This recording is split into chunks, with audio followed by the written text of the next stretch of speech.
정보가 있는 시사 토크쇼 장윤선의 팟짱. 얘들아 안녕? 요즘 회사는 잘 다녀? 아니, 아침에 시간이 없어서 밥을 못 먹고 다녀. 그래? 나는 요즘 뿌리마켓 곡물 담은 선식 먹고 출근하는데. 정말? 나도 곡물 담은 선식 먹고 다녀. 뿌리마켓? 곡물 담은 선식? 곡물 담은 선식은 100% 국내산 햅쌀 곡물로만 만들어 믿을 수 있다고. 맞아. 그리고 통곡물이 들어가 식감도 좋고 칼로리는 낮은데 포만감까지 있어서 다이어트 식사 대용으로 딱이야. 무엇보다 맛있어. 뿌리마켓을 검색하세요.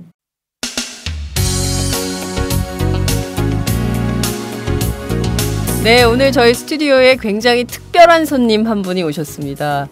바로 호주 시드니에서 저희 팟짱 애청자께서 직접 날아오셨어요. 선생님 인사 먼저 부탁드릴게요. 네, 시드니에서 온 이덕희라고 합니다. 그리고 저는 저희 한국을 떠난 지가 꽤 오래됐어요. 한 39년. 39년. 네, 이제 40년째 됐는데 정말 한국에서 돌아가는 정치 상황이 너무 참 안타깝습니다. 그래서 그리고 항상 그래도 메디아를 믿을 수가 없으니까 이 인터넷 방송을 듣는데 우리가 알고 싶은 걸 들으니까 너무 좀 마음이 후련하고 말할 수 있는 그런 진짜로 양심에 진짜 와 닿는 얘기들이 직접 이 방송에서 들을 수 있으니까 어떤 하나의 카타르시스가 되는 것 같아요. 정치적인 어떤 불만감 그런 게 만족이 돼요. 이런 방송을 들으면 그래도 이렇게 생각하는 사람들이 있구나. 그런 게 저의 아주 큰 기쁨입니다. 그 장윤선 기자는 이렇게 목소리로만 듣다가 직접 보니까 어떻습니까? 약간 좀 실망감. 생각보다 젊어요. 생각보다 진짜 젊어요. 뭐냐면은 나는 그 사진에 볼 때는 좀 아줌마 같았었는데 지금 보니까 아가씨 같아. 그래도 아주 굉장히 프레시해 보여요. 왜 자꾸 인물을 얘기하고 그러세요? 외모에 대해서 아니 서로 자신감 칭찬만 가지세요. 해. 자신감 가지세요. 아니 근데 우리 선생님 네. 그 39년 한국을 떠난 39년 됐다고 그러시는데요. 예. 발음이 한국말 발음이 저보다 더 좋으시고 저는 목소리도 굉장히 좋으세요. 굉장히 이게 발전이 안 됐습니다. 저는 저기 대학교 다닐 때 군대 제대하고 대학교. 그러니까 그때도 그렇게 멋있었다 이 말씀이시군요. 목소리가 저는 멋있었다. 저기 한국에 있을 때 최첨단의 청년이었습니다. 유해의 첨단을 걷는 홍대 아주 날라리였어요. 그때 홍대가 생기기도 전이었을 것 같은데요. 예? 홍대 앞에 분위기가 생기기도 전에 아니요, 벌써 홍대 앞에 문화를 선도하셨다는 겁니까? 샌드파이퍼 저기 좋은 명소들이 많았었어요. 그 당시에도요. 예. 그리고 세시봉도 있었고. 예, 세시봉은 이제 세시봉은 홍대가 아니죠. 저는 저기 무교도 저기 충무로에 유명한 음악 감상실이 있었어요. 내시빌이라고 거기 아주 굉장히 열심히 다녔었어요. 그 선생님 39년 전에 호주로 가시기 전에는 어떤 일을 하셨고 또 지금 일을 한 번도 못 해봤습니다. 직장 생활을 한 번도 못 해본 게 억울하고. 한국에서. 여기 군대 제대하고 복학하고 조금 있다가 도저히 졸업할 여건이 안 됐어요. 출석 일수가 모자라가지고. 출석이 안 됐어요. 그래서 졸업은 되게 힘들겠구나 해서 도망간 거죠. 그 호주에서는 지금 어떤 일을 하고 계십니까? 저는 이제 리타이어했어요. 제가 조그만 공장을 한 몇십 년 동안 하다가 이제 정리하고.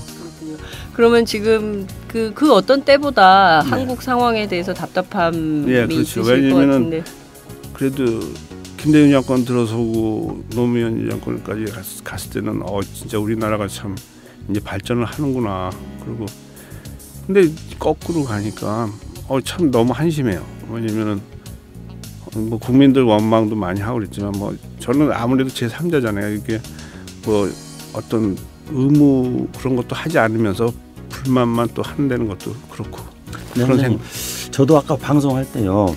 지금 우리가 거꾸로 간다, 유신으로 간다 그랬어요. 네. 그랬더니 김정일 편집장이 그게 아니라요. 네. 유신으로 그냥 가는 게 아니라 초유신이어가지고 유신을 완전 21세기형으로 현대화시키는 극악한 이념적 이데올로기적인 체제로 좀 간다는 겁니다. 정부 공직자들이 네. 상식적인 걸 얘기를 안 하고 이상한 얘기를 막 하니까 그게 어떻게 이 나라에서 하여튼 총리서부터 전부 하는 말들이 앞뒤가 안 맞아요. 논리적이지가 못해. 그게 굉장히 진짜 한심해요. 왜 앞뒤가 안 맞는지에 대해서 제가 또 팟캐스트에서 오늘 이야기를 했습니다. 네. 그러니까 오늘 팟캐스트 잘 들어보십시오.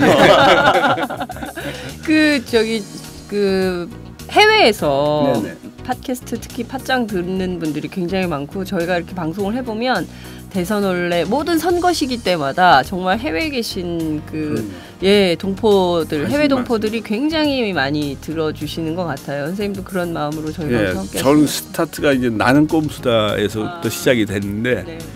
그러다 보니까 굉장히 진짜 좀 그 위안이 됐었어요. 그 프로 그러면서 계속 좀 그게 이제 여러 가지 이제 네, 매체들이 나오니까 그 다음부터는 아예 이제 거기 호주에서도 뭐 모든 방송 텔레비 방송 종편까지 다 볼 수 있는데 그럼 안 봐요. 절대 뭐 봐봤자 그냥 다큐멘터리나 좀 보고 근데 이제 그 인터넷 방송 팟짱 같이 이런 방송들이 어떤 큰 위안이 돼요. 팟짱의 매력 어떤 게 있습니까? 굉장히 솔직하잖아요. 이 모든 게 이렇게 꾸며지지 않고 팟짱은 지금 장윤선 기자의 장점 보면은 굉장히 아주 편해요. 듣기가 어떤 각본이나 뭐 그런 거보다도 굉장히 솔직하고 편하게 그런 게 장점인 것 같아요. 네, 진짜예요. 그런 게 그래서 화장기가 없는 여자인데 제가 봐도 솔직히 생방송 봤어요. 그 기념 공연인가 뭐 해가지고 공개 방송했잖아요. 그때 처음으로 이제 나온 걸 봤죠. 그때 이상하게 화장해가지고 누가 그랬어요. 뭐 결혼할 거냐고 이혼했냐고 물어보고 시집 가는 여자 몇 킬로 화장해가지고 그때 명진 스님이 날짜 잡았냐 이렇게 얘기한 거거든요. 근데 지금 우리 선생님 되게 말씀 잘하시네요. 그래서 우리 지금 이 선생님 이렇게 모셔가지고 하니까 아마 청취자 여러분들도 신선한 맛이 있을 것 같은데요. 앞으로도 청취자 여러분들 모시고 그러니까요. 이렇게 하는 프로그램 하면 좋겠어요. 체험 프로그램. 근데요, 제가 이제 시드니에서 제 별명이 좌파예요. 네, 제 주위에 있는 이제 저는 지금 나이가 꽤 많아요. 근데 지금 이제 저보다 어린 친구들이 이제 그 교민사회 주축을 이루고 있는데. 항상 나를 이제 어떤 정치적인 화제 같은 거 나오면은 내가 막 흥분하고 그러니까 항상 꽉 잡아요. 제발 좀 그만하라고. 자, 선생님 끝으로 저희 팟짱 함께 듣는 전 세계의 모든 해외 동포 그리고 전국의 팟짱 애청자들을 위해서 하고 싶으신 말씀이 있으실 것 같아요. 그러니까 딴 거보다도 우선 이런 방송이 발전할 수 있게 뭐 조금이라도 좀 후원을 해주는 게 가장 그 방법뿐이 없는 것 같아요. 우리 멀리서 또 계속 들을 수 있으려면은 재정적인 문제도 있을 거고 그런 게 우리 해외 동포들이 할 수 있는 일이지 않을까 그렇게 생각합니다. 딱 이 말씀을 지금 장윤선 기자 듣고 싶었는데 듣고 싶은 말씀 다 해주신 것 같은데요. 아니요, 저는 사실 좀 감동입니다. 감동? 그러니까 저는 사실 저희들은 좀 그래요. 그냥 들어주시는 분이 한 분이라도 계실 때 이게 의미가 있는 거거든요. 그러니까 사실 재정도 굉장히 중요하긴 하지만 그것보다도 많이 들어주시는 게 좋거든요. 좋아요, 꾹 이런 거 굉장히 좋은데 이렇게 직접 시드니에서 이 한국의 상암동에 이 참 구리구리한 이런 저희가 이게 창고를 개조한 거거든요. 이게 전부 기자들이 만든 그리고 기자들이 청계천에서 사온 기자재 이런 걸로 방송을 하고 있는데 어떻게 보면 굉장히 좀 허술하고 허접한 이런 데까지 직접 와주신 것이 너무 감사드리고요. 그리고 많은 청취자들이 함께할 수 있도록 이렇게 소중한 청취자들이 바로 저희들을 이끌어가는 힘이다 이런 말씀을 좀 드리고 싶습니다. 오늘 정말 감사합니다. 네, 감사합니다. 네, 고맙습니다.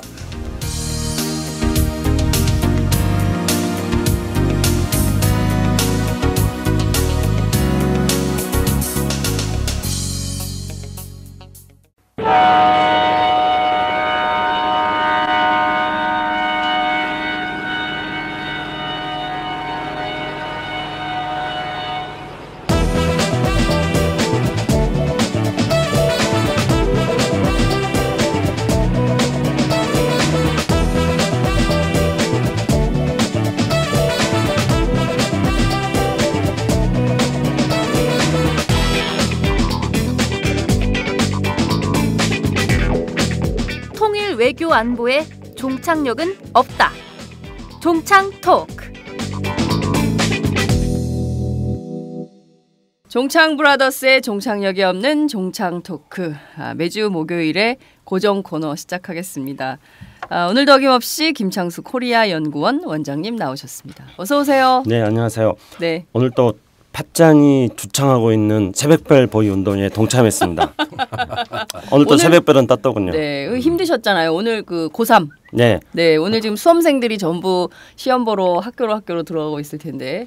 오늘은 그래서 새벽별 보는 의미가 남달랐습니다. 네. 전국의 63만 수험생 여러분 힘내시고 오늘 파이팅 하시기 바랍니다. 63만 명이나 돼요? 예. 네. 별걸 다 하네. 그러니까.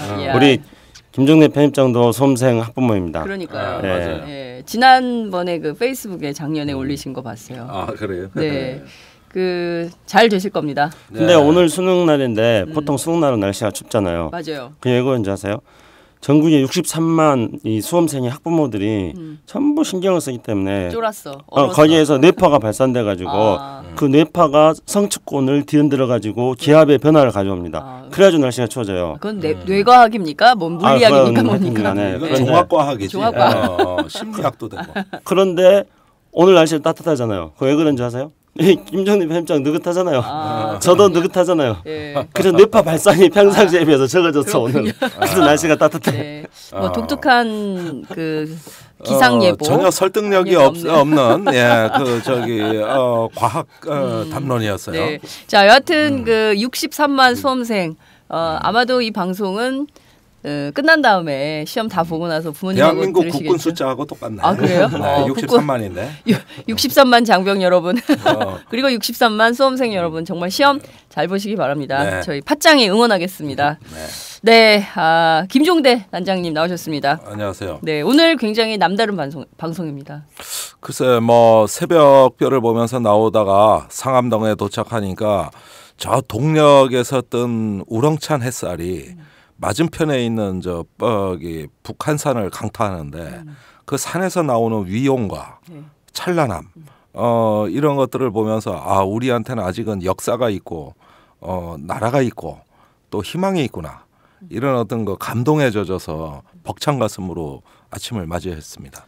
제가 아침부터 썰렁한 개그로 시작했는데 김정림 편집장은 또 아침부터 완전히 멋진 멘트로 또 시작하네요. 이 초강력 이빨 진짜 이제 오늘이 잠시 쉬는데 이 초강력 이빨을 못 들어서 어떡하죠? 청취자 여러분 섭섭해서. 네, 맞아요.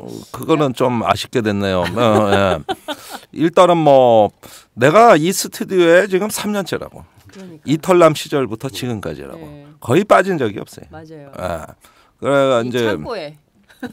그런데 그 옛날에 여기 어디 밑에 층에서 담배 연기도 올라오고 이랬어요. 요새도 올라와요. 아 그래요? 목이 그래서 제가 누구야 도대체? 어떤 놈이요? 이 아저씨 진짜 이거 못 쓰겠네. 하여간 중간에 파트너는 많이 바뀌었고, 이제 그 나의 옛 친구 창수 형이 들어왔고, 거기에 이제 뺑덕어맘하고 같이 있을 때 우리 뭐 살림차린 것 같았어 느낌이. 여하튼 그 저는 어제 그 준비를 하면서 오늘 방송을 어떻게 해야 될까 한편으로는 너무 서운하고 어떤 한편으로 보면은 또 김종대 단장님 같은 분이 좀 제대로 똑바로 정치해서 한국 사회를 바꾸는 게 훨씬 더 중요한 일이니까 보내드려야겠다라는 생각은 들지만 딱 5달만 5개월 휴가. 제가 아까 종합 뇌과학부터 시작해가지고 심리 그리고 이 기상까지 예측한 천문학까지 천문학까지 이런 제 예측 능력에 비춰볼 때 김정림 편집장 내년에 좋은 일 있습니다. 대박 납니다. 그렇군요. 네, 제가 보기에 보내줘야 이거는 됩니다. 뭐 어디 좀 샤머니즘? 토템? 뭐 이런 요새 그게 또 유행 혼이 또 유행이잖아. 혼 유행이죠. 예. 혼이 유행이니까 뭐 그쪽으로 좀 뭔가 삘이 오신 것 같아요. 그런 생각이 좀 듭니다. 그래서 이 종착역이 없는 종창 브라더스의 종창 토크 나도 다 외웠어 이제. 이 종착역이 없는데 이 은하철도 999처럼 네. 안드로메다를 헤매다가 잠시 쉬어가는 경우도 있거든요. 보면은. 그럼요. 그래서 이제 그러니까 종창 브라더스의 종창이 없지만은 김정리 편집장이 내년에 거사를 위해서 잠시 내렸다가 네. 거사 끝나면 다시 탑승할 그럼요. 거예요. 예. 저게 이제 가슴에 배지 달고. 은하철도 계속 달리. 그럼요, 오셔야죠. 자, 종은 잠시 내리고 창은 계속 달린다는 거. 예, 이 점. 종창이 같이 멈추는 거 아닌가? 아니었어요. 예, 창은 계속 달리는 걸로 저희가 정했습니다. 아니, 종창하다 종기로 가든지 아니면 종소리로 가든지. 종기 브라더스는 좀 종기가 날 것 같아. 자, 본격적인 얘기를 해보도록 하겠습니다. 그 전에 앞에서 잠깐 들으신 것처럼 시드니에서 예, 깜짝 놀랐어요. 이 김종대의 인기는 신기하고 놀라워. 다시 한번 불러볼까? 유신소년의 격. 유신소년. 요즘 완전 유신으로 돌아간 것 같아요. 그러니까, 확실해요. 두 유신소년이 정말 시계를 돌려놓은 거 아니에요? 네? 아니 뭐 그 시드니에서 오신 분은 그 사업을 하시다가 네. 지난번에 서울대학교에서 그 오마이가 촬영한 군 인권 토크가 있었는데 네. 그 날짜에 일부러 맞춰 10시간을 날라오신 분이에요. 세상에. 예, 그날 저녁에 밥 사고 가셨어요. 항상 와가지고 밥 한 끼라도 내고 싶다. 이게 소원인 분이고, 또 그러면서 이 팟캐스트의 어떤 따뜻함, 그 치유의 능력, 이거를 굉장히 어떤 생활화하신 분이죠. 사실은 외국에서 더 많이 듣는데요. 그래서 저는 그런 부분에서는 상당히 어떤 이런 분들이 오히려 우리에게는 참 소중한 자산들인데. 태국에서 그 제가 다른 국민 TV에서 하는 팟캐스트를 듣는 있죠. 그룹을 알아요. 네. 거기서 요즘 태국에 군사학위 뜨거든요. 안보학위. 그래서 태국 학생들이 제가 하는 진짜 안보를 돈 주고 번역을 맡겨서 그 텍스트를 본다는 겁니다. 그래서 한번 연락이 왔어요. 태국 한번 가셔야 되겠네. 네, 그런데 그때 깨달았죠. 앞으로 인종차별 발언이나 이런 거 조심해야 되겠구나. 그런 거 누군가 보고 있더라고요. 네, 그럼요. 전 세계가 김종대를 주목하고 있습니다. 아니 또 뭐 그렇게까지 띄워 또. 내가 뭐 노벨 평화상 탔어 왜 이래? 그분 지금 큰일 났어. 왜 큰일 났냐면은 이제 전례를 남긴 거예요. 시드니에서 서울 오니까 녹음해 주는구나. 그래서 이제는 시드니뿐만 아니라 미국에서도 오고 호주에서도 오셨고 다 오세요. 영국에서도 오고 프랑스에서도 오고 일본에서도 저희가 팟짱 견합 프로그램을 만들려고 그래요. 체험식 프로그램. 그래서 팟캐스트. 네, 그 해외에 계신 해외 동포 여러분들과 함께 만드는 저희는 또 시민 참여 저널리즘이잖아. 그래서 함께 만드는 방송을 하고 싶어요. 저희는 완전히 글로벌 방송이 됐어요. 그러니까요. 예, 정말 좋습니다. 근데 저는 그 정말 감동이었던 게 그 오로지 그 콘서트를 보기 위해서 군인권 콘서트를 보기 위해서 10시간이나 비행기를 타고 날아오시고 또 여기 이 창고형 무슨 저기 뭐 그 슈퍼마켓도 아니고 창고형 스튜디오에 너무 그러지 마. 쓸만해. 그래요? 네. 하여튼 우리 기자들이 손수 만든 거긴 한데 여하튼 여기 직접 오셔가지고 따뜻한 손 잡고 이렇게 말씀도 해주시고 너무 감사했어요. 호주에서 꿀 들고 와가지고 선물도 주셨어. 그러니까요. 꿀도 주시고 그다음에 호주 비타민 C 네, 저희가 잘 먹고 있습니다. 선생님 듣고 계시죠? 네, 여하튼 이런 분들의 힘으로 저희 팟짱이 하루하루 매일매일 방송을 이어갈 수 있다 이런 말씀을 좀 드리겠습니다.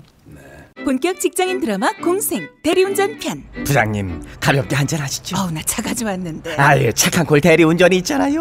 부를 때마다 500원이 기부되는 착한 콜. 딴지가 기부 내역을 검증한 착한 콜 1800-9998 대리운전도 믿고 맡기세요. 꽃배달은 1800-9222 퀵서비스는 1800-9668로 착한 콜 하실 수 있습니다. 꽃배달은 1800-9222 퀵서비스는 1800-9668입니다. 자, 본격적인 얘기를 해보도록 하지요. 우선 오늘 정의당이 오전 10시에 KFX 사업 2차 진상조사 발표 기자회견을 엽니다. 네. 좀 미리 털고 가세요. 이 방송 나갈 때쯤이면 기자회견 다 했을 건데. 그런데 뭐 1차 발표 때 아주 반향이 컸어요. 이제 한국의 레이더 기술이 없는데 이게 국산화하겠다는 게 허구다. 이런 요지로 했고 오늘 발표하는 내용은 좀 내용이 다릅니다. 지난 11월 4일, 5일 양일간 방위사업청이 인도네시아로 출장을 가서 그 한국형 전투기 개발을 위한 협상을 진행했습니다. 공동 개발자죠. 네. 개발비의 20%를 인도네시아가 됩니다. 그래서 상당 부분 협상이 진행된 걸로 돼 있고 12월이면 한인리 간의 계약이 체결됩니다.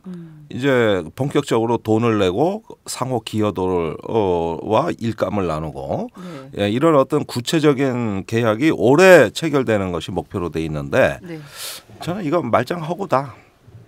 이것도 말짱허구다. 왜냐? 한 일주일 정도 진상조사를 해보니까 미국의 기술이 들어가는 전투기를 인도네시아와 개발한다는 건 미국으로 입장에서 봤을 땐 제3자입니다. 이 기술은 한국에 준 거예요. 그런데 인도네시아라는 제3자가 들어올 경우에 미국의 국내법을 저희가 분석했어요. 변호사를 동원해가지고. 그 결과 미 대통령도 어쩌지 못하는 강력한 두 개의 법이 있습니다.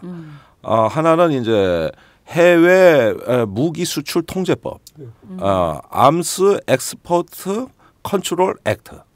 그래서 발음이 왜 이래? 왜 이래? 너무 좀 그 컨트리해. AECA. AECA. 그다음에 대외 지원법, Foreign Assistance Act. 고생한다. 영어 진짜 타국에 와서 고생하네요. 이거 FAA. 바다를 좀 드셔야겠습니다.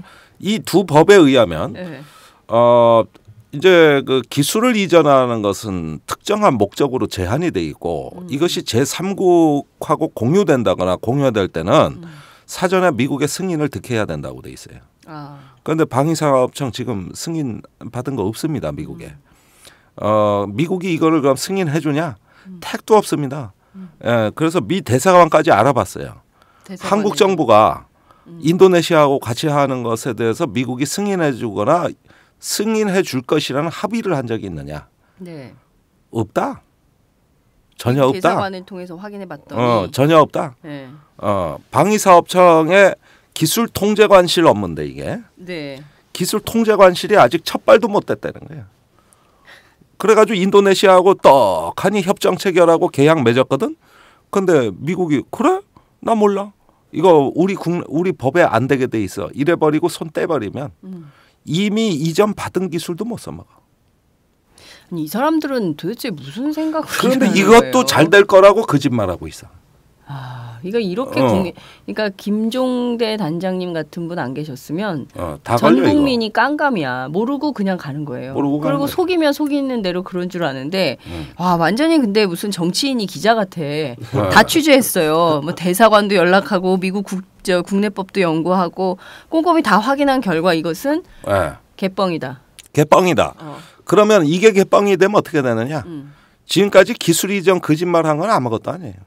이건 사업 구도 자체가 붕괴되는 건데 미국의 기술 수출 통제 제도에 걸려서 핵심 기술 4가지는 이전 안 해서 어렵고 핵심이 아닌 너절너절한 기술 21가지는 이전했으나 그거 못 써먹게 막겠다는 거고.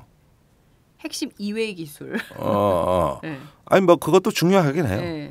그래가지고 기술을 주는데 이제 봤더니 이거에 묶이고 저거에 묶여가지고 국제공동개발도 날아가고 기술 이전도 안 되고 이래가지고 결국은 이게 기술 이전이 잘 돼도 타당성 없는 사업이라 그랬던 건데 이제는 통째로 날아가게 생겼어요.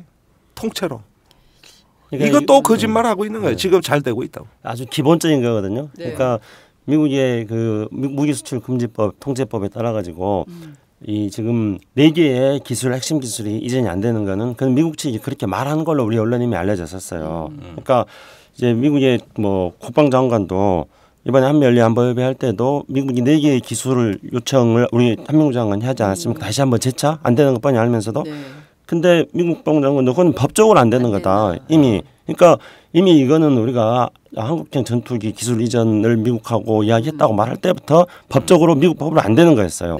그다음에 또 한 가지 이제 우리가 주목해야 될 건 지금 김정일 편집장 이야기한 것처럼요. 인도네시아하고 하면서 우리가 21개의 기술을 가지고 인도네시아로 이게 기술이 이전 유출될지 모르는 사안이잖아요. 그럼 미국 이거에 대해서 얼마나 민감한가에 대해서 제가 한 가지 사례를 들어볼게요. 2005년도에 이제 일본에서 이지스 구축함을 만드는 과정에서 미국의 스텔스 기술이 일본의 해상방위청을 통해 가지고 유출됐다는 의혹을 미국이 파악을 했어요. 의혹을. 그래가지고 그것 때문에 미일 군사정보 보호협정을 맺은 거예요. 그리고 한일 군사정보 보호협정을 맺으려다가 네. MB 때 몰래 밀실에서 맺으려다가 난리가 나서 못했다가 그것이 한일 군사 뭐 기술 공보 뭐 공유 MOU 이렇게 이상하게 벤처 때는 맺어졌잖아요. 그때 한국 정부에게 군사기술 보호협정을 맺으라고 일본 요청한 거는 미국이 요청한 거는 한국의 어떤 뭐 기술이 뭐 일본으로 넘어가고 막 그런 문제들, 그러니까 MD 체제를 구축하는 과정에서 공동으로 MD 체제 구축을 하는 것들을 추진해 나가는데 그 과정에서 어떤 기술이 유출되는 것들을 막기 위한 것, 이것이 군사기술 보호 협정을 미국이 요구했던 근본적인 이유였어요. 그러니까 미국은 그만큼 군사기술이 유출되거나 이전되는 것에 대해서 엄격하고 법적으로 철저히 통제를 하고 그걸 막기 위해서 한미일 군사정보 보호 약정을 체결할 정도로 엄격하다는 거예요. 그러니까 우리는 이미 그런 경험이 있는 거잖아요. 2012년도에 한일 군사정보 보호협정을 맺으려고 했다가 난리가 났었는데 그 취지가 바로 미국이 군사기술 이전되는 것을 막으려고 했다는 것이죠. 근데 그걸 알면서도 또 지금 인도네시아하고 뭐 했다고 진짜 헛발질하는 거죠. 지금. 그 아주 좋은 말씀해 주셨는데 한미 간의 군사기술 보호협정은 91년도에 맺어졌습니다. PSA 협정이라는데 이 핵심은 군사 지적재산권 보호예요. 그렇죠. 특허권 보호입니다. 이번에 한일 정보보호협정을 맺으려고 시도할 때 초안이 나왔었어요. 그 6항에 보면은 특허권 보호입니다. 일본이 MD에 돈을 많이 썼다고. 그런데 한국하고 MD를 하려고 그러니까 한국에 카피당할 수 있는 거거든요. 그걸 막아야 한국하고 MD를 할 수 있는 거예요. 기술을 보호할 수 있다는 것이죠. 그런데 미국이란 나라를 보면은 미국의 패권의 구성 요소가 뭐냐? 저는 달러 패권하고 군사 패권이라고 봅니다. 달러 패권, 군사 패권. 기축 통화로서 달러가 있고 이거는 세계, 그래서 이제 북한이 뭐 위패를 제작했다 이러니까 미 국무부 의견을 묵살하고 그 방코 델타 아시아 은행에서 억류해서 국제 정세를 바꿔놓지 않습니까? 맞아요. 이렇게 달러 패권에 민감한 나라예요. 그런데 이거보다 더 민감한 게 군사 기술 패권입니다. 이게 군사 패권이에요. 그래서 전 세계에서 가장 엄격하게 기술을 통제하는 나라입니다. 그런데 미 대통령도 어찌할 정도의 못할 강력한 법이라는 뜻은 뭐냐? 이 군사 기술을 보호하는 데 관련되는 부서가 미국 상무부, 미국 국무부, 그다음에 미국 국방부, 이 3개 부처가 있고 이런 3개 부처의 의견을 들어가지고 최종적으로 결정을 하는 거는 대통령 직속으로 있는 방산기술보안청입니다. 방산기술보안청. 그러면 여기서 안을 만들면 여기서 끝이냐? 의회로 또 가. 그래가지고 여기서 이런 군사 장비나 기술을 제3국에 이전하는 거를 또 심사를 해. 이런데 미국 대통령이 이거 하라고 해서 되는 거겠어 이게? 못하는 거지. 이게 국내법으로 묶여 있는데 그 중에서 가장 중요한 게 기술 보안 규정이에요.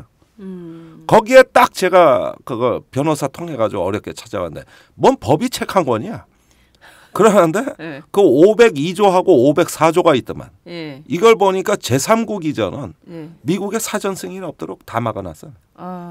그런데 인도네시아하고 뭘 하겠다는 거예요 지금? 아니 근데 저는 이런 생각이 드는 거예요. 첫째, 뭐 우리 그 군의 문능이 동북아 평화, 한반도 평화를 지키고 있다고 저희가 이제 지난해 방송부터 줄기차게 얘기를 하고 있는데 이번에도 우리는 법은 별로 중요하지 않잖아요. 법을 막 어기면서 막 하잖아.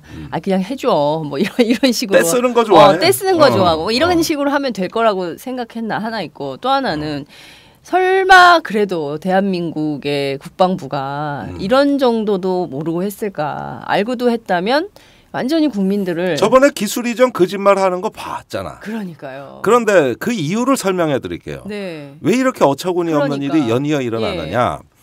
자, 노무현 대통령 때 했던 대형 국방 사업이 뭐냐면 한국형 헬기 개발 사업이라고 하는 겁니다. KHP 사업이라고 했죠. 거기에 이제 개발된 한국형 헬기가 수리온입니다. 이거 개발비가 1조 3천억 원이에요. 근데 노무현 대통령 때 이걸 어떻게 추진했느냐.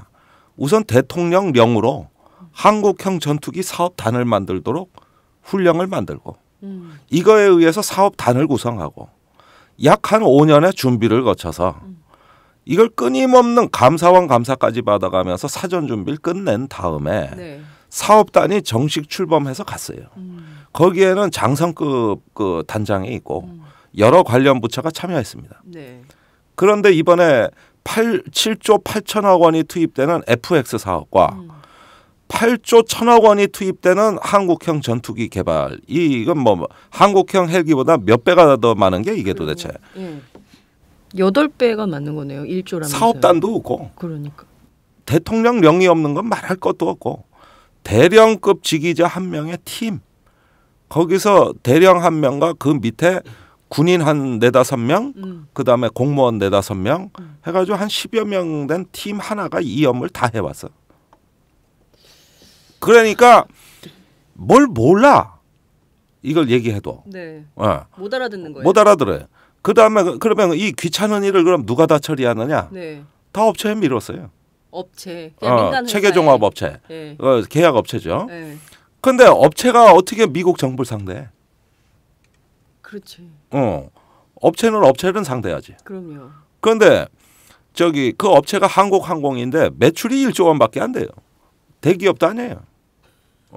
이런 기업한테 야 니네가 미국 가 우리가 얘기 잘해놨으니까 나머지는 니들이 다 해. 알아서 해. 알아서 해. 그러면은 이 업체 사장이 미국 가가지고 미 상원의원 좀 봅시다. 미 국방부 차관 봅시다. 미 국방안보협력국 국장 좀 나 좀 봅시다. 그다음에 저기 방산보안청 청장 좀 봅시다. 이렇게 얘기하잖아. 그러면은 안녕히 가세요. 안녕히 가세요. 네. 그분이 대통령이네. 그런 정도로 막 휘젓고 다닐 수 있으면 그분이 뭐 막강 권력을 갖게 되는 거잖아요. 네. 그리고 장관하고 방사청 없는 일이. 그러니까요. 있을 수도 없는 일이고. 이래가지고 저번에 어처구니 없는 일이 일어난 게 실제로 그거보다 더 어처구니 없는 일이 또 일어나고 있어요 지금. 또 뭐예요? 그게 지금 얘기한 거예요. 그러니까요. 야 지금 지금 그 김창수 원장님이 이게 끌어오르는 분노를 어떻게 할 수가 없어서 지금 혀를 좌우로 막 흔들고 있어.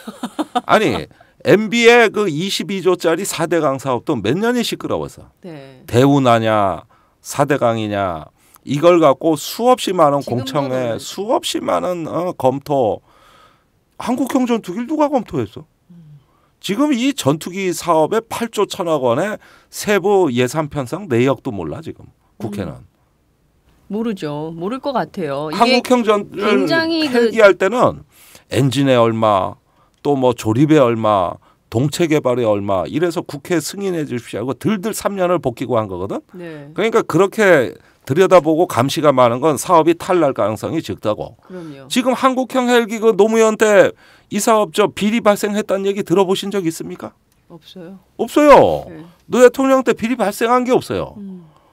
그거는 뭐 노무현 정부가 유능해서가 아니라 제대로 절차를 밟고 투명하게 했기 때문이에요. 투명성에 있네요. 핵심은. 그런데 MB 때 들어온 거 다 망가지고 드디어 박근혜 정부에 들어와서 국방 사업이 와해 직전입니다 지금. 그런데 돈은 얼마나 많이 들어 이게 8조 원, 10조 원. 한국형 전투기 18조입니다. 18조. 그걸 대령 한 명이 담당해요. 지금 이제 한국형 전투기 문제는 꼭 우리 김종래 편집장만 이렇게 홍보하는 게 아니라 이거를 듣는 많은 그 청취자들뿐만 아니라요.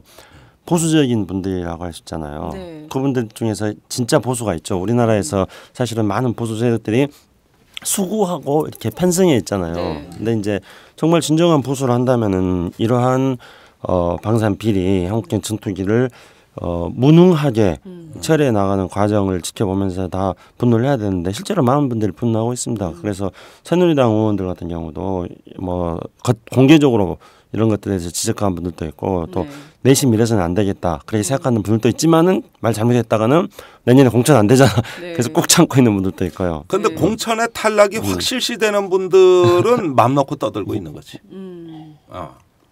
그렇지 않습니까? 아니 근데 저는 저희가 이제 이 얘기를 오늘 처음 하는 것은 아니고 계속 얘기를 해왔던 건데 이제 사실로 드러난 것은 정말 그 미국 대사관이 사전에 승인해 주거나 합의한 바도 없다는 것이고 그리고 실제 미국 국내법을 보면 미국 대통령인 오바마도 뭐 어떻게 도와주고 싶어도 해줄 수가 없는 이런 거예요. 법률적으로 도저히 그렇죠. 없는 거. 이거는 근데 오늘 갑자기 법률이 생긴 게 아니라 굉장히 옛날부터 있었던 법이야. 그러면 최소한 미국 국내법조차 제대로 검토도 안 하고 이런 사업을 막 추진했다고 한다면 이거는 전부 다 책임져야죠. 옷 벗어야 돼. 다 옷 벗고 다 책임져야 돼요. 그리고 기술 이전 문제는 한참 참 뒤에 문제예요. 그러니까요. 맨날 그 핵심 기술 이전 문제가 핵심이 아니다라고 말씀하신 내용이 바로 여기에 있는 거예요. 여기 있는 오늘 터트리는 거예요. 그러네. 그런데 이제 핵심 기술 이전 문제도 중요한데 그게 이제 더 깝깝한 이유는 뭐냐면은 이미 이 논의가 오래된 거잖아요. 몇 년 된 거잖아요, 지금. 그런데 핵심 기술 이전 네 가지 핵심 기술은 안 되는 것은 어떤 미국 국방장관의 재량권에 해당 사항이 아니라는 거죠. 그거는 미국 법에 의해서 안 되는 겁니다. 근데도 불구하고 2년 정도 이것에 대한 논의가 있었음에도 불구하고 이번에 한미 연례안보협의회 때 또 가가지고 네 개 기술 이전해라 이렇게 말했을 때 미국의 국방부 장관이 이걸 어떻게 생각했어요? 얘네들은 이건 미국 법에 의해서 안 되는 건데 그야말로 비정상이라고 생각하지 그렇죠. 않을까요? 네. 그러니까 안 된다고 우리가 이 정부의 국방 정책이라든가 국방을 추진하는 게 무능하다고 하는 것은 바로 이런 문제 때문에 그런 거죠. 안 되는 문제, 미국 법에 의해서 안 되는 문제를 가지고 몇 년간 진행되는데 된다 말해놓고 가서 국방장관 한미 국방장관 회담을 하는데 가가지고 미국 국방장관한테 다 해달라고 요청하는 거 이런 게 바로 우리 굉장히 무례한 거죠. 이미 그 사람들 입장에서 볼 때는 아니 보세요. 우리 법에 이렇게 돼 있고요. 이거는 누구 한 사람이 결정할 수 있는 문제가 아니고요. 우리 시스템이 그래요. 우리나라의 시스템이 미국의 시스템이 보안 기술 규정이 워낙 엄격해서 이거는 저희가 정말 제 개인적으로 할 수 있으면 도와드리고 싶은데 도저히 우리는 시스템으로 이게 안 돼요라고 수차례 설명을 했을 거 아닙니까? 그런데도 가서 해줘.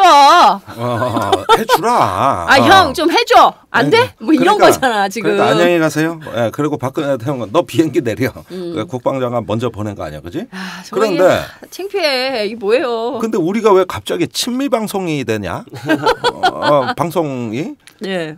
그 친미는 아니고 이게 친미가 아니라 우리 합리주의 방송이에요. 아니, 미국의 정책 결정이 어떻게 되는지 그리고 미국 법이 어떻게 되는지 그런 것들을 이 기회를 통해 가지고 제대로 알아야 된다는 걸 지금 말씀해 주는 거니까 이거는 그렇지. 이런 건 교양 과목으로 들어야 돼. 이거. 생각해 보세요. 아마 제가 보기에 오늘 방송은 기자들이 굉장히 많이 들을 거예요. 아니 그러면 끝난 다음에 저기 어디 중동 이런 사우디나 UAE 같은 나라가 우리나라 반도체 많이 사잖아, 그지? 삼성전자 거. 네. 그래 와가지고 야 삼성전자 반도체 많이 사줬으니까 이 공장의 기술 이제 좀 줘. 우리도 똑같은 공장 세울 거야. 이러면 어떨까? 그러면 우리도 안녕히 가세요. 이럴 거 아니야, 그지? 그렇죠. 미국도 똑같을 거 아니야. 그런데 이 4대 핵심 기술은 이거 전투기 핵심 기술이란 건 뭡니까? 아니 이게 글로벌 패권의 핵심이지 이게 저기 미래 5세대 주력 전투기의 핵심 기술이라 그러면은 그 국가 자산의 A급 아주 탑 시크릿일 거 아니야.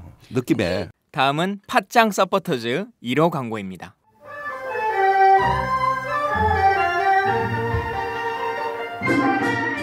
양꼬치집에 대한 모든 편견을 깼다. 풍무 양꼬치. 착한 가격, 품격 있는 공간. 국내외 유명인들도 자주 찾는 풍무 양꼬치. 나는 그 집 양갈비가 훨씬 맛있던데. 누나 나는 그 집 맛있는 요리들이 지금도 잊혀지지 않고 있어요. 단체석이 많아 모임하기 좋은 곳. 풍무 양꼬치. 대림역과 구로 디지털 단지 역점 두 곳에 있습니다. 예약 문의 02809-9292 02809-9292.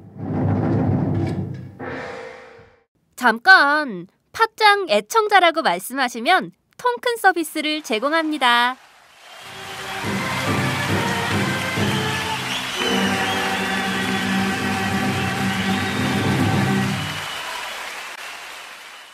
지난번에도 이제 왜 인도네시아인가에 대해서 설명을 한번 해주셨는데요. 까먹었어요. 그래서 청취자들을 위해서 한 번만 더 설명을 해주세요. 왜냐하면 인도네시아하고 미국하고 인도네시아는 사실 종교가 좀 그 미국하고의 좀 문제도 있고 그럴 텐데 왜 하필 우리는 인도네시아랑 함께 기술 협력을 하려고 했을까? 자, 우선 한국이 다 준다 그랬기 때문에 인도네시아가 이게 웬 떡이냐고 달라붙은 겁니다. 시작은 이렇게 된 거예요. 우리가 먼저. 아니 인도네시아는 다른 나라하고 협력 안 해요. 한국하고 꼭 하겠다는 거예요. 입장이에요. 왜? 이렇게 좋은 조건이 어디 있어 전 세계에. 기술을 다 공유하겠다는데. 이거 미국 허락 안 받고 한 얘기예요. 네. 네, 그 기술 미국한테 물어보지도 않고 우리가 먼저 인도네시아에 야 우리 같이 하자. 같이 다 줄게. 다 줄게. 이렇게 된 거예요. 그러니까 니네 또 돈 좀 내. 이렇게 된 것이고 이랬는데 전 세계 뭐 최근에 한국하고 안 되면 다른 나라하고 협조하겠다는 얘기도 들립니다. 그런데 이렇게 조건이 좋은 나라가 없어요. 인도네시아는. 그러니까 반드시 한국하고 하고 싶겠죠. 그런데 이게 미국과의 문제가 걸린 거라는 건 생각지도 못한 것이고 왜 이게 심각하냐면 미국은 인도네시아에 대해서 상당히 좀 의구심을 갖고 있습니다. 한때 하마스나 알카에다를 지원했다고 보고 있어요. 이거는 인도네시아 정부가 지원한 건 아닙니다. 그러나 같은 무슬림 국가로서 상당 부분 테러 세력의 근거지가 될 수도 있다는 걸 오래전부터 보고 견제해 왔던 겁니다. 그렇게 보면은 인도네시아 정부의 미국의 고급 방위 산업 기술이 흘러갔을 때 그것이 혹시 무슬림 세력 또는 인도네시아 국가 내 다른 세력에게 이게 유출될 가능성이 있느냐. 그다음에 인도네시아의 방위력 증강이 미국에 유리한 것이냐. 그렇죠. 이런 지정학적 고려가 있는 것이에요. 그래서 만일에 한국, 인도네시아, 미국이 그럼 전투기를 같이 만들게 되는 세상에 온다면 이건 국제정세 변화입니다. 이건 동아시아의 상당한 지정학의 변화예요. 지금 미국이 필리핀 또 싱가포르, 말레이시아, 베트남 이런 나라하고 안보 협력 다 하는데 인도네시아하고만 안 되고 있어요. 다 되는데. 바로 이런 문제가 걸려 있는 겁니다. 그러면 하물며 우방국끼리도 제3국 기술 이전은 통제하는데 그 상대가 인도네시아라면 이건 문제가 심각해지는 거죠. 이건 미국한테 이거 허락해달라 그러면은 면전에서 욕하는 거하고 똑같은 얘기예요. 그러니까 인도네시아하고 한가는 원래 이제 우리가 인도네시아하고 이전부터 방산 협력이 잘 됐어요. 그래가지고 우리 카이에서 하는 T-50 고동항공기 그거를 인도네시아에 수출을 했었고 또 우리가 잠수함을 수출하고 그러니까 인도네시아는 우리의 최대의 방산 수출 국가예요. 그러니까 이제 제가 판단할 때는 김정일 편집장 이야기를 들어보면서 생각할 때는 그런 어떤 T-50 고동훈련이 수출됐고 뭐 그것을 경험을 해가지고 이제는 인도네시아하고 전투기 생산을 하는 문제까지 기술 발전과 협력을 해야겠다 이렇게 시도한 것 같은데 이제 미국의 그런 법적 절차 같은 것들 전혀 모르고 진행해서 지금 이 사단이 나게 된 거죠.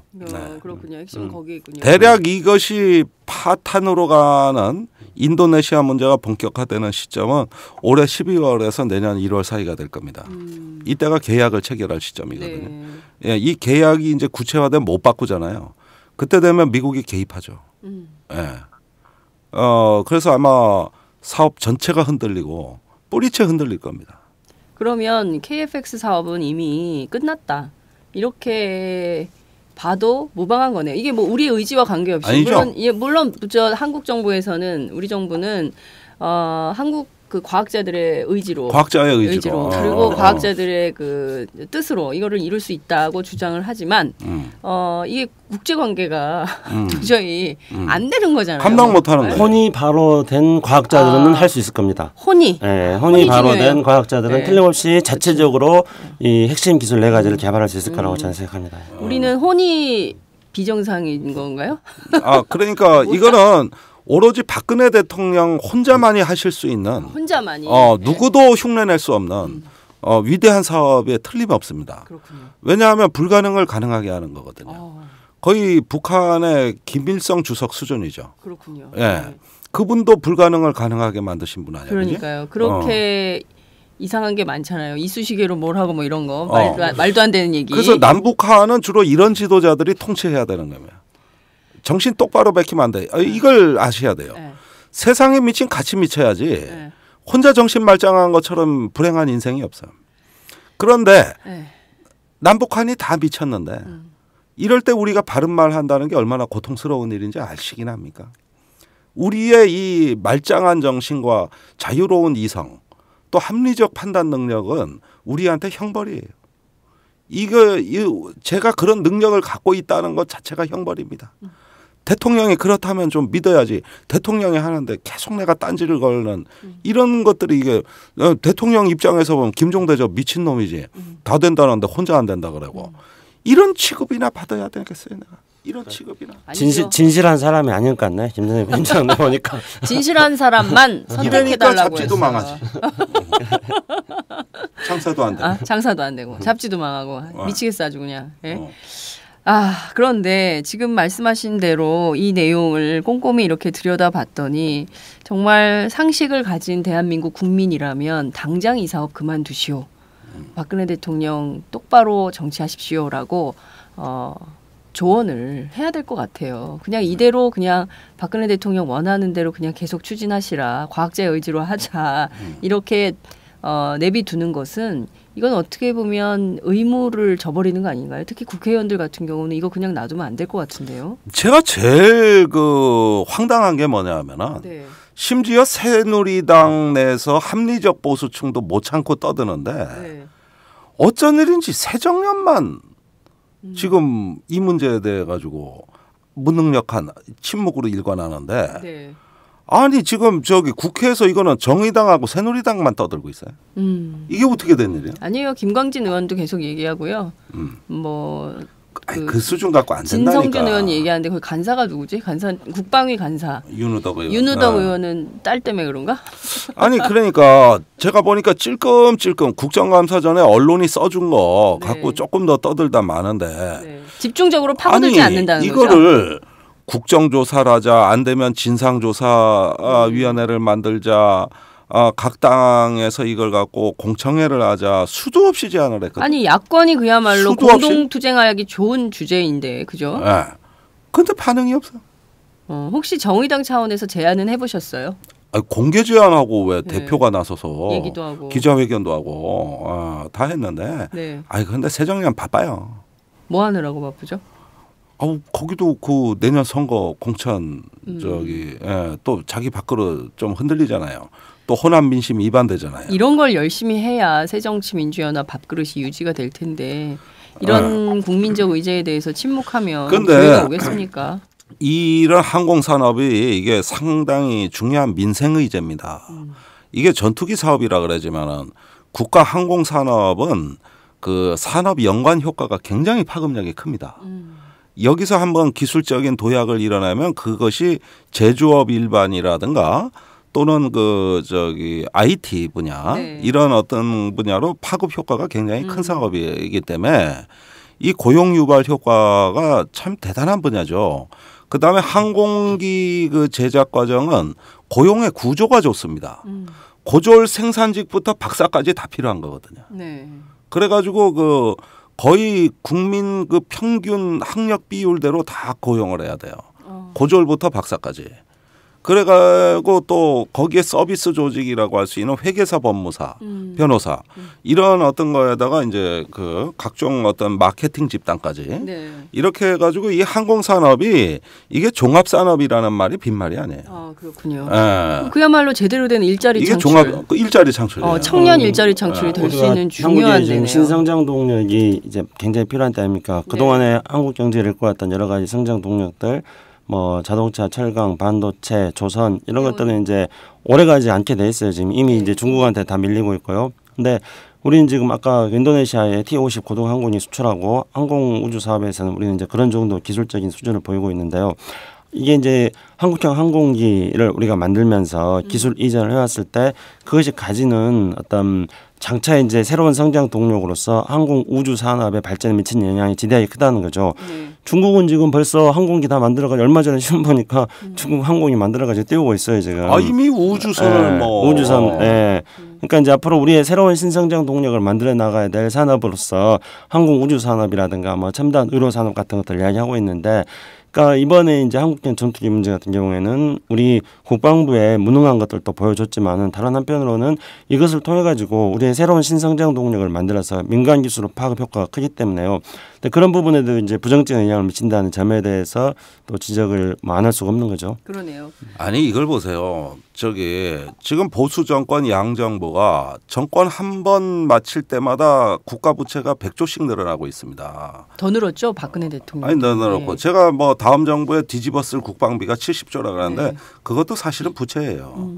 이렇게 보면은 박근혜 정부에서 제가 보기에 늘어나는 이런 식의 부채는 200조 가까이 된다고 봐야 돼요. 얼마요? 200조. 따블이구나. 그러니까 자기가 벌려놓은 사업을 다음 정부에 예산 다 내놓으라고 폭탄을 하면 네. 그게 부채 성격의 예산입니다. 그게 이런 거 보십시오. 이것도 빚입니다. 사실은 미래.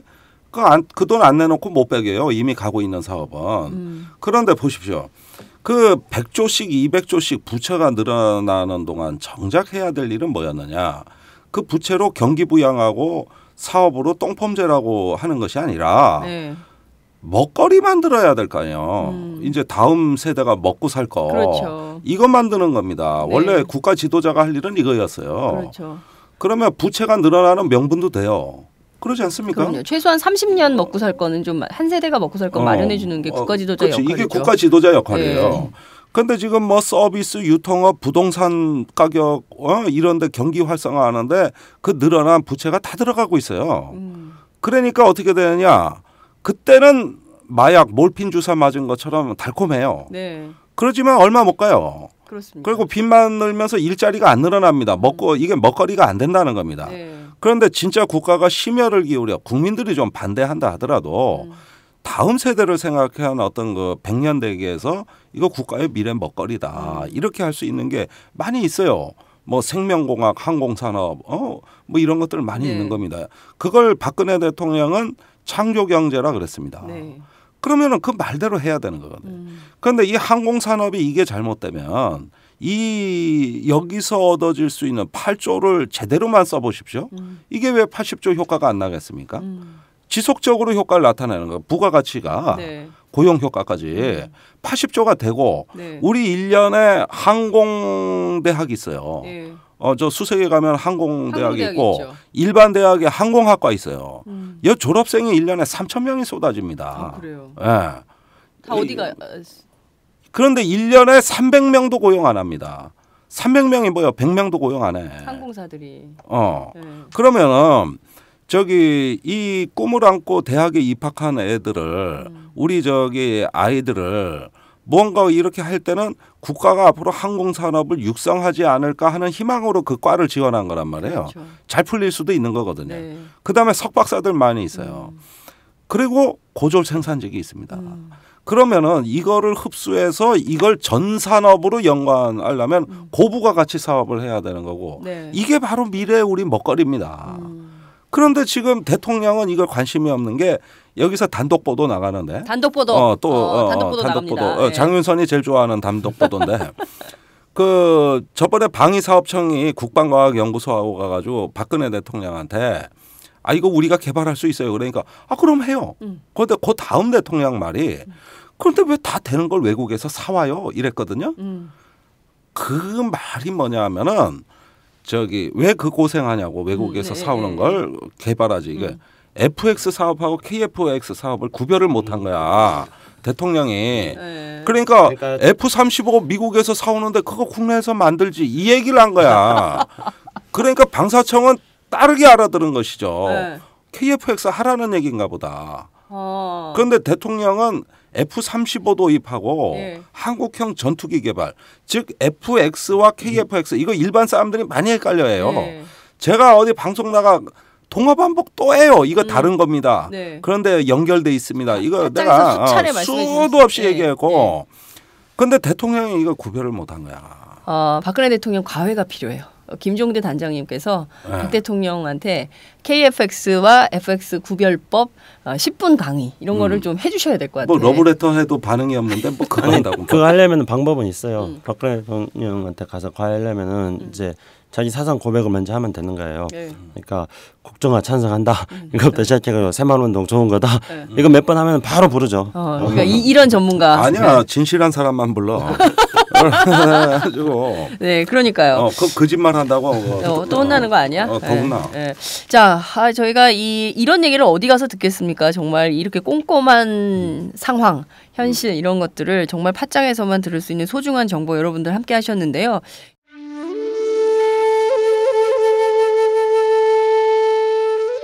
영한네이처의 마카산삼. 공중파 텔레비전에도 없고 인터넷 배너 광고 하나 없지만 팟캐스트 좀 들어봤다 하는 분들은 다 아는 마카산삼.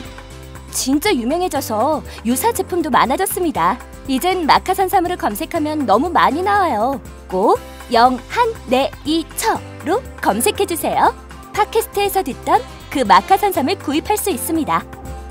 특히 나라 걱정으로 심신이 지친 분들에게 권합니다. 몸에 정말 좋습니다. 내 몸도 나라도 살릴 힘이 납니다. 페루의 마카와 우리나라 산삼, 몸에 좋은 11가지 원료를 모두 하나로 만든 마카산삼. 마카 녹용과 마카소와 청소년도 있습니다. 1일 2회 공복에 따뜻한 물과 함께 드세요. 영한네이처 마카산삼. 네, 저도 팥짱 녹음하기 전에 마카산삼을 꼭 챙겨 먹고 있습니다. 요거 간단하게 좀 짚고 좀 넘어갈게요. 어제 오늘 뭐 쏟아지고 있는 뉴스인데 무인 정찰기 관련해서요. 간단하게만 짚어주세요. 왜냐하면 워낙 일을 이렇게 하니까 이것도 방사청 주관인데 휴전선에 북한 움직임 간파할 수 있는 4단급 무인 정찰기 하면 내년에 배치되면 이제 앞으로 이제 그런 지뢰 폭발 사고 같은 거 없다. 이런 게 입장인데 국방부 병무청 입장인데 어떻게 보는 거예요? 이게 실제로 가능한 이것도 뻥 아니야? 괜히 개소리예요. 또 개소리예요. 이것도 이거 개발 과정부터 문제가 많았어요. 센서는 어디 IT 업체가 하고 기체는 대한항공이 하고 뭐 이런 식으로 찢어발겨가지고 체계 통합을 하는데 네. 작은 거니까 그나마 된 겁니다. 조금 성능이 높고 고고도 거면 안 됐을 거예요. 그러니까 이제 그걸 4단급에서 한다는 얘기입니다. 네. 그런데 이거 갖고 경계 문제를 해결한다? 저는 그렇게 안 봐요. 사실 어느 정도 도움이 되겠습니다마는 사실은 4단급 무인 정찰기 같은 것도 육군에서 옥상옥으로 벌린 사업입니다. 이미 군단급 무인 정찰기를 개발하고 있습니다. 그다음에 공군의 고고도 무인 정찰기를 사업을 하고 있습니다. 이미. 이걸 종류별로 다 쪼개서 사업을 여러 개를 한꺼번에 벌리고 네. 그다음에 외국의 경우에는 무인 정찰기 미국 같은 경우는 오로지 공군만 운영하도록 다 통제해요. 우리는 육군 사업 따로 있고 공군 사업 따로 있어요. 네. 고고도는 공군, 중저고도는 육군. 이렇게 해가지고 이 공역 관리에도 문제가 많습니다. 이게. 그래서 좀 단순화해야 되는데 네. 다 사업을 벌려버리니 이래가지고 제 생각에 육군은 무인기 사업 1개 정도 했으면 좋겠을 걸. 네. 지금 군단급 4단급 다 따로 벌려가지고 이거 어떻게 수습할런지. 이게 돈은 돈대로 쓰고 효과는 하나도 없고 또 이러는 거 아니에요? 그다음에 잡으면 뭐 합니까? 전파가 안 되는데 데이터 링크. 그다음에 저 아서 레이더 잡았는데 옆에 안 알려줬다는 거 아니야? 아설 아니야. 아서. 북한 무인기도 그래요. 북한 무인기도 날라와가지고 그걸 실시간으로 사진을 북한의 레이더로 전송할 수 있는 기능이 있기 때문에 찍기만 하고 안 가. 안 가. 근데 이제 지금 남한에 갖다 줘. 그냥 줘. 떨어지잖아. 남한에 떨어져가지고 정보 기술 능력을 보여주고 있잖아. 이 남북한의 이게 남한한테. 공동 수준을 이거 어떻게 하면 좋아 이거를. 근데 이거 이제 무인 정찰기 하는 것도 군단급 하는 것에 대해서도 지난번에 한번 뭐 문제가 나지 않았어요. 그러니까 거기에 중국인이 사천 비행장인가 중국인이 기술 유출하는 문제 때문에 문제가 되기도 했었는데. 근데 이제 제가 볼 때는 우리가 휴전선 일대에서 감시 정찰 능력을 높이자는 것에 대해서 반대할 사람이 누가 있겠습니까? 네. 근데 이게 과연 이제 효과적인 건가 이런 부분에 대해서 김정은 편집장이 지적한 건데요. 감시 정찰 능력을 효과적으로 높이자. 네. 이 효과적이지 않다. 효과적인 방법이 뭐냐 이런 걸 찾아야 된가 동시에요. 또 다른 한편으로는 다른 노력들이 병행해서 돼야 된다는 거예요. 예를 들어 보면은. 개성공단을 만들므로써 개성공단 남쪽에 전진 배치됐던 북한의 병력이 후방으로 그렇죠. 다 빠진 거잖아요. 네. 그랬을 때 우리의 조기 경보 시간이 확보가 되는 거잖아요. 북한의 전방에서의 움직임을 그 전에는 12시간에 알았던 것들을 이제는 48시간 동안 충분한 시간을 가지고 알 수 있게 되는 거고 그런 노력들이 병행해서 진행되어졌을 때 결국은 휴전선 일대에서의 북한의 위협에 대해서 우리가 대비할 수 있는 능력이 커지는 거잖아요. 조기의 어떤 감시 정찰을 위한 무인기를 늘리는 것 이런 것도 필요하지만 다른 한편으로는 그런 노력을 통해서 북한 병력을 후방에 이동시키는 이런 것도 필요한데 그런 노력은 진행되고 있지 않다는 것이죠. 그리고 또 한 가지 이제 지금 문제가 되는 거는 우리가 이제 이렇게 무인 정찰기를 느리느니 어쩌니 계속 떠드는데 지금 김정은 편집장 이야기한 대로 이제 좀 군단급 같은 경우도 지금 계속 무인기를 개발하고 있는데 4단급을 배치하네 어쩌니 그런 이야기가 언론을 통해서 많이 보도된단 말입니다. 그러면 이제 북한도 가만히 있지 않을 거예요. 북한도 이제 무인기 개발할 텐데 제가 가장 염려가 되는 거는 지금 이제 드론 기술이거든요. 드론. 예. 네. 그러니까 지금 우리 김정희 편집장님 들어보니까 지난번에 우리 군은 무슨 뭐 새로운 거면은 뭐 하여튼 첨단 이건 무조건 다 도입하겠다 그런 의지에 넘친다고 그랬는데 뭐 드론이 또 유행을 하니까 하여튼 뭐 그 기술을 이용한 무인기를 막 뭐 사단급 뭐 군단급 다 데려오고 싶어 하는데 현재 그 어떤 정찰과 그다음에 군사용으로 어떤 공격용까지 사용되어지는 무인기 기술이 가장 뛰어난 곳은 이제 단연 미국이겠죠. 그런데 여기서 주목해야 될 거는 일단 상업용 어떤 드론 기술이 가장 발달한 나라는 가장 세계에서의 어떤 상업용 시장에서 드론 시장을 장악하고 있는 나라는 중국입니다. 그럼 이건 뭘 말하냐면은요. 중국의 어떤 상업용 드론 기술이 곧바로 북한으로 들어갈 수 있다는 거예요.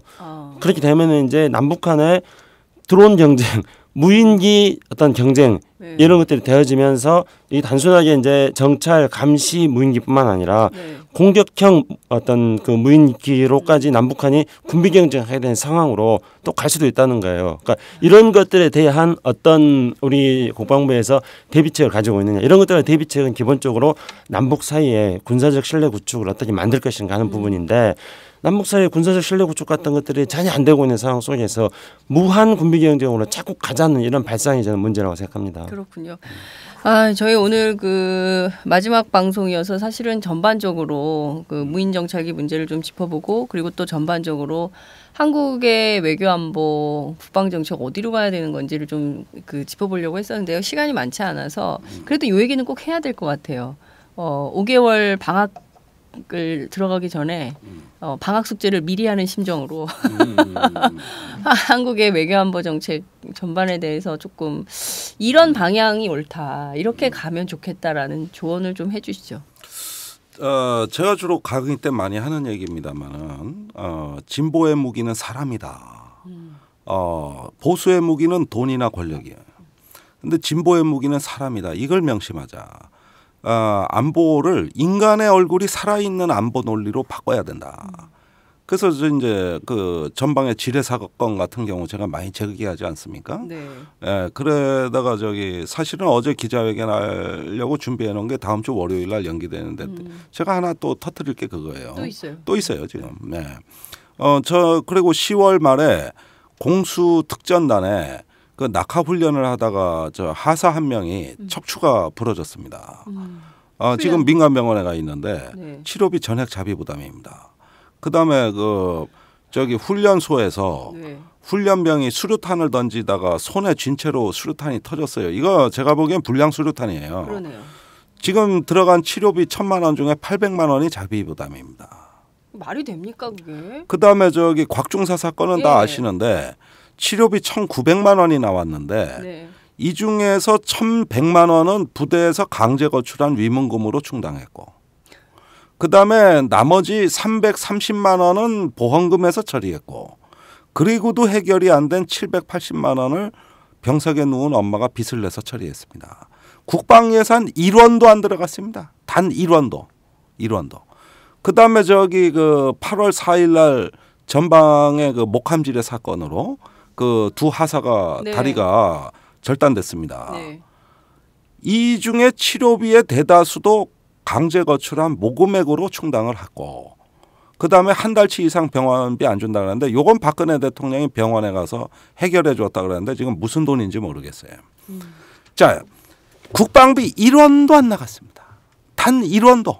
다 편법, 탈법 아니면 변칙적인 방법으로 다 처리해 왔는데 이런 실상을 제가 정치권에 가서 떠들기 전까지는 국민들은 모르고 계신 거예요. 모르죠. 전혀 몰랐어요.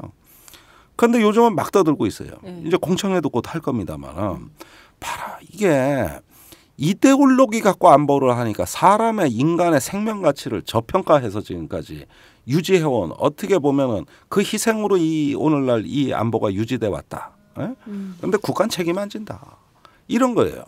사실은 지뢰도 그렇습니다. 북한 지뢰를 밟으면 국가가 책임져주고 아군 지뢰를 밟으면 책임 안 져주겠다는 얘기예요. 치료비를 민간병원에 갔을 때. 그런데 민간병원에 가는 건 군에서 치료 능력이 없기 때문에 민간병원 가는 거예요.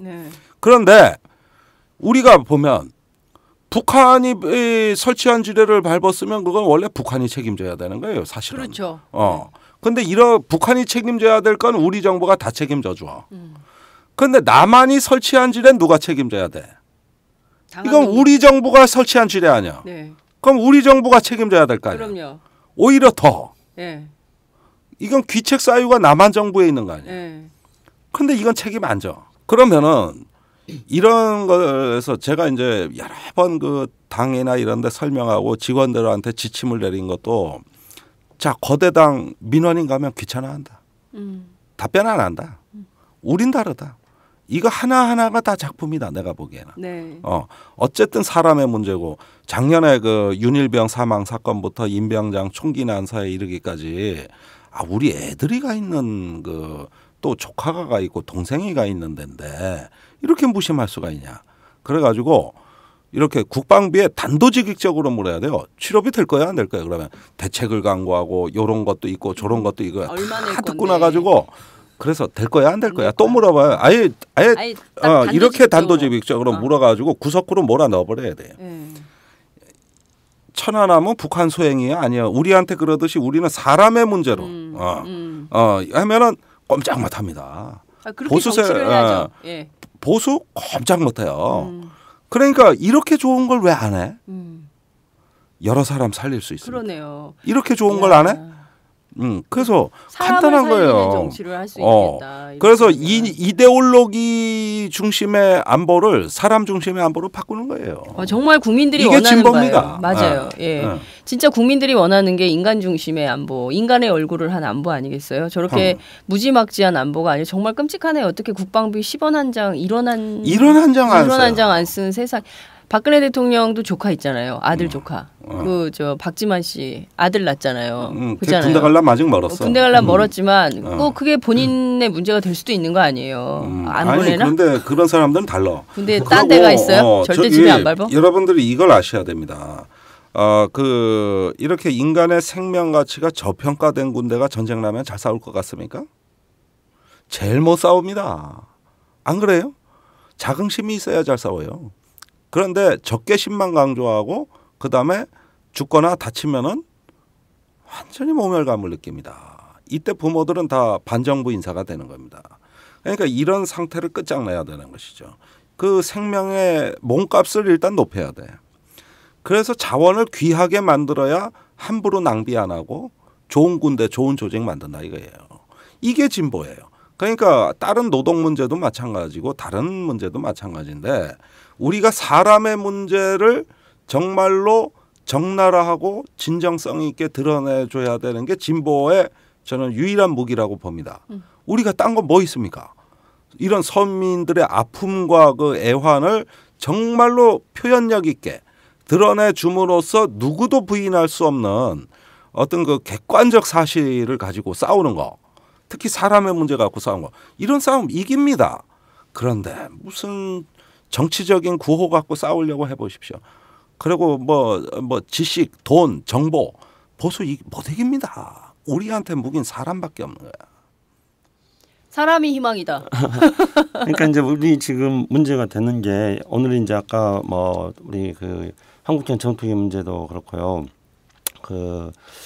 우리가 지금까지 이제 안보 문제, 특히 이제 국방 문제에 대해서 김정일 편집장 얘기한 대로 제가 볼 때는 이제 어떤 두 가지 점들이 문제가 있었던 것 같아요. 첫째는 그 사람 이야기를 했는데, 그러니까 강제로 징집된 병사들이기 때문에 이 강제로 징집된 병사들의 어떤 생명이나 가치에 대해서 더 소홀히 여기는, 더 소중히 여겨야 되는데 더 지금까지 이제 굉장히 소홀히 여겼다는 거죠. 그래서 이제 군인 꼼지라든가 이런 것들이 계속 나오는 거 아닙니까? 두 번째로는 이제 북한과 대치를 하고 있다는 이유 때문에 우리 군이 잘못하고 있는 것들에 대해서는 면책이 되어져 왔다는 거죠. 그러니까 그건 북한 탓이니까 우리는 북한과 싸워야 되니까. 그러니까 우리가 잘못하고 있는 것들은. 근데 남북이 대치하고 있으니까 오히려 더 우리 군에 대해서 우리가 안보를 이야기한다면은 잘못한 것에 대해서 더 엄격해야 되는데 그것들이 면책이 되었다는 거예요. 그래서 저는 이제 이런 문제들이 지금까지는 우리가 잘 다루지 못했던 부분이었습니다. 그러니까 일종의 이제 진보의 약점들이었죠. 그런데 김정일 편집장이 이제 그동안에 군 내부에 있었던 그런 군의 비리라든가 문제점도 남북한이 대치하고 있는 상태이기 때문에 오히려 더 군의 내부 문제들이 완벽하게 해결돼야 된다는 그런 시각에서 제기를 함으로써 진보가 안보에 어떻게 접근할 수 있는가 하는 것에 대한 방향을 제시했고 또 이제 금방 말씀하신 대로 사람의 문제들 강제로 징집된 병사들이긴 하지만은 그 병사들의 인권이 중요하다. 그래서 그 병사들의 인권이 중요하다는 사람의 문제를 접근했을 때 오히려 더 우리가 튼튼한 군대를 만들 수 있다. 그래서 이런 주장을 그동안 쭉 해온 김정일 편집장이 이제 방송을 지금 잠시 한 몇 달간 떠나게 돼서 개인적으로는 굉장히 뭐 안타깝습니다. 뭐 어쨌든 더 큰 일을 하러 가는 거니까. 네, 그런데 그 청취자 여러분 완전히 안 나오냐 이건 아니고요. 현안이 있을 때 전화 인터뷰 하실 거잖아요. 아 그건 해야지. 해야지. 그러니까 이따금씩 나오시니까 완전히 안 나오신다 이건 아닙니다. 늘 이렇게 여지를 남기면서 슬슬 이제 또 물려들기 시작해서 그럼요, 또 예. 그건 아니래. 나온데 이제 걸렸어. 장인선의 미끼에 낚시에 걸린 거야 지금. 네, 좋습니다. 하여튼 특히 저보다는 그 짝꿍이었던 김창수 원장님께서 굉장히 아쉬움이 크실 것 같고요. 그러니까 우리는 또 의리파인데 그러니까 김정일 편집장 안 하니까 나도 그렇지. 네. 같이 좀 내년 4월달까지 팟짱을 살려야지. 사이드에서 좀 지원도 좀 해주고 이슈가 있을 때 나오면 안 될까 나도 네, 같이. 안 되고요. 네. 계속 타세요. 2차 내리면 안 돼. 종착역이 없어요. 네. 근데 오늘따라 장현선 기자 왜 이래 이뻐 보이지? 내가 오늘 머리 감고 왔어. 그 저기 말이야. 좀 쉬려고 한동안 좀 뜸하게 보자 그래. 갑자기 이뻐 보여. 큰일 났네 이거. 자, 아쉽지만 오늘 방송 여기서 마무리하도록 하겠습니다. 그래도 5개월간의 방학을 앞두고 청취자들께 뜨거운 인사, 마무리 인사는 하셔야 될 것 같아요. 항상 과분한 사랑을 받았고 요즘 지역에 갈 때마다 그 애청자분들하고 만날 기회가 많아졌습니다. 그럴 때마다 느끼는 건데 정말 과분한 사랑을 받았구나. 여러분들 다 사시는 거 힘들죠. 저도 사실 힘듭니다. 그런데 공감을 할 수 있고 꿈을 나눌 수 있는 건 행복한 겁니다.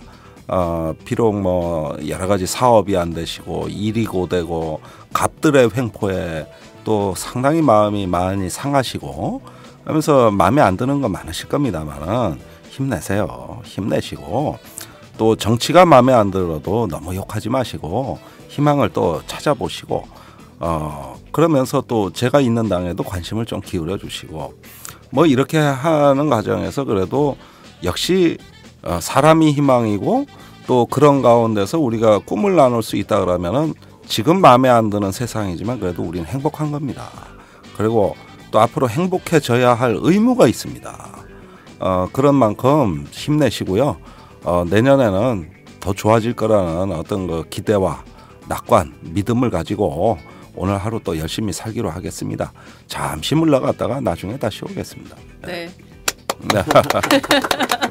그 김종대 선배하고 함께했던 그 김밥, 커피 믹스 그리울 것 같아요. 네. 5달 동안 제가 잘 준비해 놓고 있을 테니까요. 예. 그 5달간의 여행 잘 하시고. 수학여행 마무리될 때 5개월 후에 지난 5달 어떻게 사셨는지 재밌게 풀어줘야 돼. 그럼. 즐겁게. 예. 알겠습니다. 오늘 정말 말씀 잘 들었습니다. 고맙습니다. 감사합니다. 네, 감사합니다.